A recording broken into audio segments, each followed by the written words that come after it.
En este último tutorial vamos a hablar un poco más de el comando scan, cómo se utiliza para leer archivos, vamos a ver cómo importar librerías y veremos algunos comandos gráficos sencillos.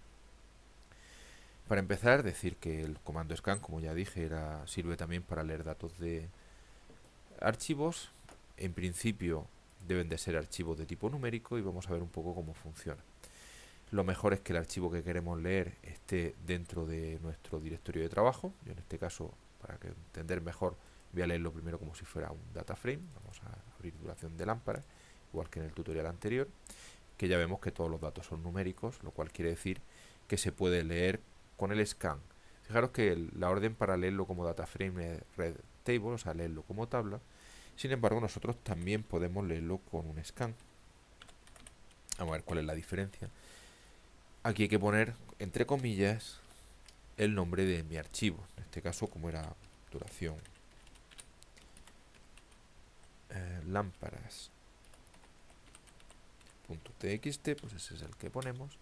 Y dice que ha leído 200 datos. Pero fijaros que no lo ha leído como data frame, sino que lo ha leído como una variable de lista. Si ahora yo digo que quiero ver mis datos, ya veis que lo que hace es poner todos los datos, ha leído 200 datos, los 200 de la tabla, y lo ha ido leyendo por filas. ¿Qué pasa si intento hacerlo con un archivo que no sea de tipo numérico? Vamos a ver, vamos a abrir otro archivo de texto que tengo preparado aquí, se llama datlen, que como vemos pues no es de tipo numérico, sino que los elementos son de tipo carácter, o sea, son cadenas.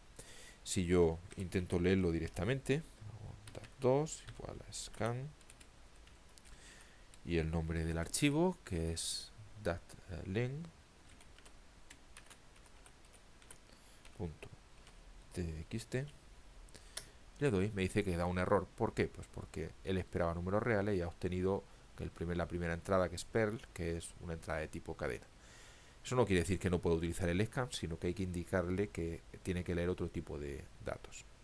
Vamos a repetir la orden, pero le vamos a poner un parámetro que es what, que dice qué debe de esperar. Igual, y entre comillas, lo que deba de esperar. Como es tipo carácter, pues le vamos a decir que espere variables de tipo carácter. Y ahora ya vemos que lo lee perfectamente. Y si nosotros decimos que queremos ver dat2, pues ya vemos que tenemos la información de nuestro archivo. No vamos a ver más nuestro sobre el comando scan. Lo siguiente de lo que quería hablar un poco era de la posibilidad de utilizar librerías, aunque aquí no vamos a cargar ninguna. R está por defecto organizado por librerías, es decir, que hay paquetes de subrutinas para distintos aspectos de la estadística. Cuando nosotros cargamos R y RStudio, él ya lleva una serie de paquetes cargados que son los que considera más interesantes por defecto. En algunas situaciones veremos que necesitamos comandos que no están dentro de esas librerías y lo que se hace es cargar nuevas librerías. ¿Cómo se hace esto? Pues si nos vamos a la ventana de la derecha abajo, nos encontramos una pestaña que pone paquetes y si les damos, pues nos da una lista de paquetes que él tiene disponible para instalar en cualquier momento. Los que están marcados pues son los que él ha importado ya. Cualquiera de estas pues la podemos instalar ahora. Pues por ejemplo, pues si nos interesa el paquete grid, pues le damos y nos cargamos el paquete grid. Y también lo podríamos haber hecho con el orden librería y entre paréntesis pues el nombre de la librería que nos interese. Si necesitamos paquetes que no estén aquí, podemos descargarlos de internet y eso está dentro de la pestaña Tools en el menú principal en instalar paquetes. La primera vez te pregunta el repositorio del que quieres descargar, en nuestro caso yo ya he elegido uno, y aquí pues hay que poner el nombre del paquete que te interesa. En caso de hacer falta ya se os diría el nombre del paquete y ese paquete pues aparecerá dentro de la lista de paquetes disponibles. No necesitamos por lo pronto nada más de librerías y vamos a terminar hablando un poco de paquete gráfico. La idea de utilizar, perdón, de comando gráfico. La idea de utilizar comandos gráficos es representar gráficamente nuestros datos. Para hacerlo, pues vamos a introducir algunos datos. Vamos a suponer que tenemos una primera variable que se llame alturas. Y ahí vamos a almacenar las alturas de 4 personas. Por ejemplo, pues que el primero mida 1,7, el siguiente 1,8, el tercero 1,65 y el cuarto pues que mida pues otra vez 1,7. Y también tenemos sus pesos, que vamos a introducirlos nosotros, pues que el primero pese 65 kilos, el siguiente 74, el tercero que pese 59 kilos y el último, por ejemplo, que pese 80 kilos.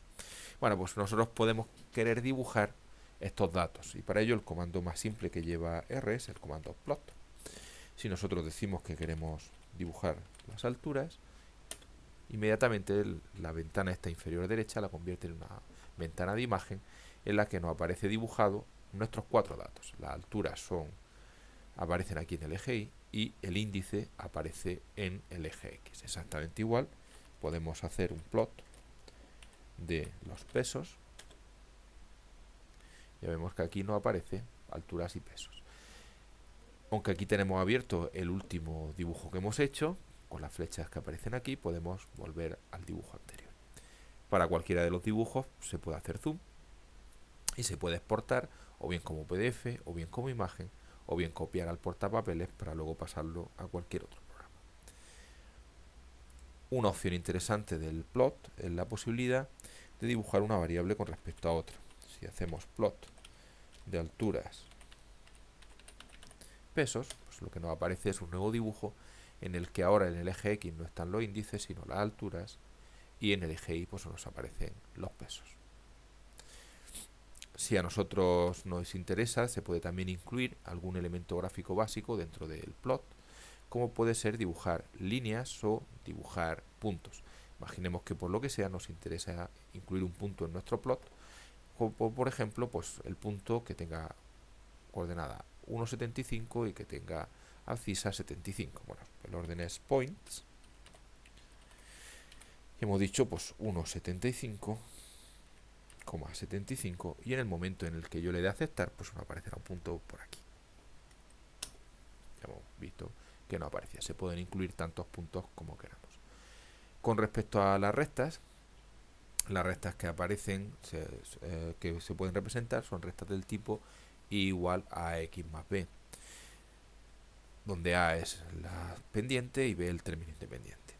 La orden para representar una recta es abline y los parámetros son el término independiente y la pendiente. Si por ejemplo imaginemos que queremos representar la recta que valga igual, no sé, algo que aparezca aquí va a ser difícil. Vamos a poner por ejemplo la recta que valga igual a 70.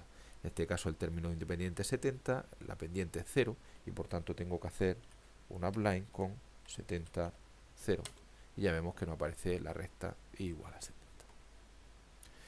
En caso de necesitar alguna vez una recta vertical, veremos que hay, ya veréis en prácticas que hay un comando para rectas verticales, ya que rectas del tipo igual a x más b pues no permiten la representación de rectas verticales. Con respecto al comando plot, ya hemos visto suficiente y suele funcionar bien cuando lo que se tienen son listas como las de antes. No funciona demasiado bien para listas con repeticiones. Imaginemos que tenemos una nueva lista C 1,3,4,2,1,3,2,2,3,4,4,4,2,3. Esto podríamos haberlo hecho con el rep. Si yo hago un plot del A, sí que nos hacemos una idea de que los datos se repiten, pero no es sencillo saber cuántas veces se repite cada uno. Y para este tipo de listas con repetición se suele recomendar dos tipos de dibujos especiales, que son los diagramas de barras y los diagramas de tarta, los diagramas circulares.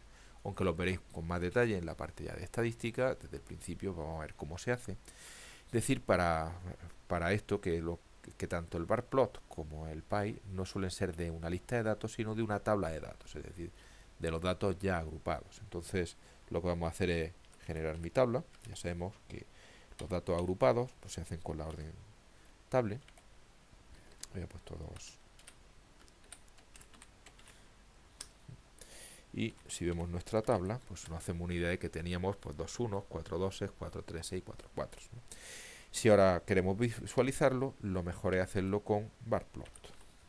Hacemos barplot de tabla ya vemos que lo que nos dice es que de tipo 1 hay 2, de tipo 2 hay 4, de tipo 3 hay 4 y de tipo 4 hay 4. El otro comando gráfico que se utiliza también mucho para este tipo de datos repetidos es el pie o diagrama de tarta o circular, y si hacemos un pie de tabla, pues vemos que lo que nos aparece es cómo estarían repartidos esencialmente los datos de mi tabla. Tanto para el plot como para el bar plot como el pie hay bastantes opciones de ponerle títulos, que aparezcan porcentajes, etcétera, que ya se irán dando poco a poco dentro de las clases de prácticas. Para terminar, pues vamos a resumir lo que hemos visto en este tutorial. En primer lugar, hemos visto cómo utilizar el comando scan para leer datos. Hemos visto que el comando scan lee datos numéricos por defecto, que los lee como una sola lista. Para leerlos como data frame hay que utilizar restable en vez de scan, y que si lo que queremos es leer datos no numéricos hay que incluir un parámetro what igual al tipo de elementos que forman nuestra lista.